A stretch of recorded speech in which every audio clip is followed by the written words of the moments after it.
Welcome to Crochet Basics Part 2. I'm going to teach you a couple different ways to hold the crochet hook and also how to hold the yarn. The first way that I'm going to show you how to hold your hook comes from Victorian times, where everything they did was about enhancing themselves. They'd hold the hook like this, and that was to be this elegant elongation of their hand, and it was a prettier way to crochet. I do not hold it like this, but everybody who has been taught by their grandmother or great aunt, that I know of anyway, does hold their hook like this.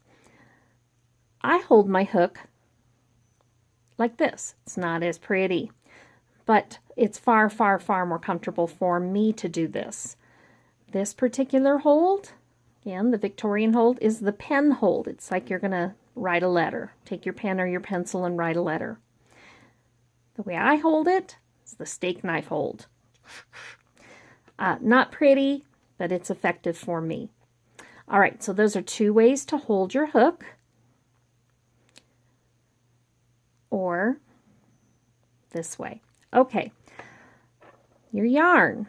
The next step is to actually learn how to make a slip knot. There's several ways to do this. The way I do it is to make like a, I hate to call it like a little noose, but I just make a twist like this. Okay, that's not hard. Just make a twist. Crawl my fingers through the loop. This is the tail end. I'm not going to touch that. I'm going to grab my working yarn end and pull that through. That's how I make a slip knot. All right, so we'll show you again. Take the yarn, twist the tail around the working yarn, crawl through, grab working yarn, pull that through the hole, and tight. You'll know if you've made it correctly when you put your hook inside the loop and pull the working yarn. It should pull straight to the hook. If it doesn't do that, if it's going the other way, then you need to redo your slip knot. Okay, so slip knot is made. All right, now how to learn how to hold the yarn. You can just hold the yarn like this, grabbing it inside your hands, your fingers. I did that for so many years rather than doing fancy yarn holds like I always saw other people doing. It was great until my hand became sore from that constant clamping down.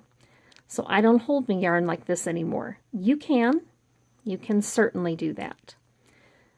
That works.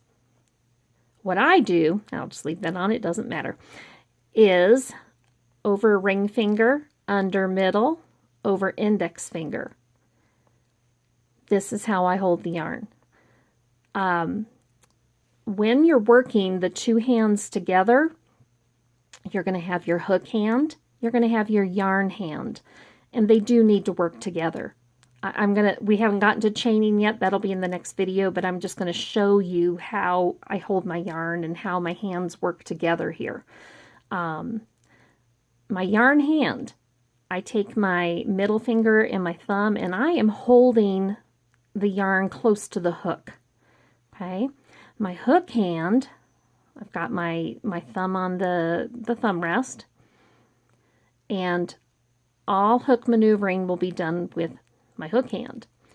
My yarn hand, because of the way that I have my yarn around my fingers, the way I have it wrapped, and holding here again, pinch, I always have my yarn ready to wrap over my hook. You always want to go from the back side over to the front side, and we'll cover that in the next video too. But as far as watching how I hold my yarn, this is how I do it. Now the further away you get from your hook, see where my pinch is down here? I haven't moved it. The further away you get from the hook, the more control you lose. So if you want to regain control, just bring your fingers back up and you can work. Now see how that yarn is always there for me, just to wrap around the hook. And this hand, and I'll cover this again in the next video more, you can watch my fingers. I'm holding the loop on the hook right now so that it doesn't slip off. I'm not going to lose this. Wrap, and now see how I release and I pull it through. So this is how I hold my yarn, and it just, as I am crocheting, it just glides over my fingers. If that is too awkward for you, sure, go ahead and just hold it like this. In fact, when I crochet with my other hand, and I'll show you a little bit how I do that, I am unable to hold my yarn and the same way as I do with my primary hand. So this is how I end up doing my yarn for that hand. I basically take my ring, or my middle ring and pinky fingers, and I clamp down on that yarn, and I'm still pinching with my middle finger and my thumb. My index finger is holding that up for me to use, but this is how I do it with my other hand.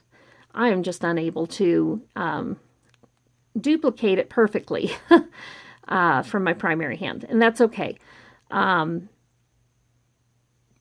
It's kind of a cool thing to be able to do both-handed anyway. So, 2 ways to hold your hook and a couple different ways to hold your yarn. Basically, I don't get real wrapped up in if it's being done perfectly. It's kind of whatever works for you. If it's working for you, then that's great. Do it that way. I had it my one way that I did it. I had to change it due to hand pain. And this is now how I hold my yarn. I hope to see you in the next video, part 3, building the foundation, learning how to chain.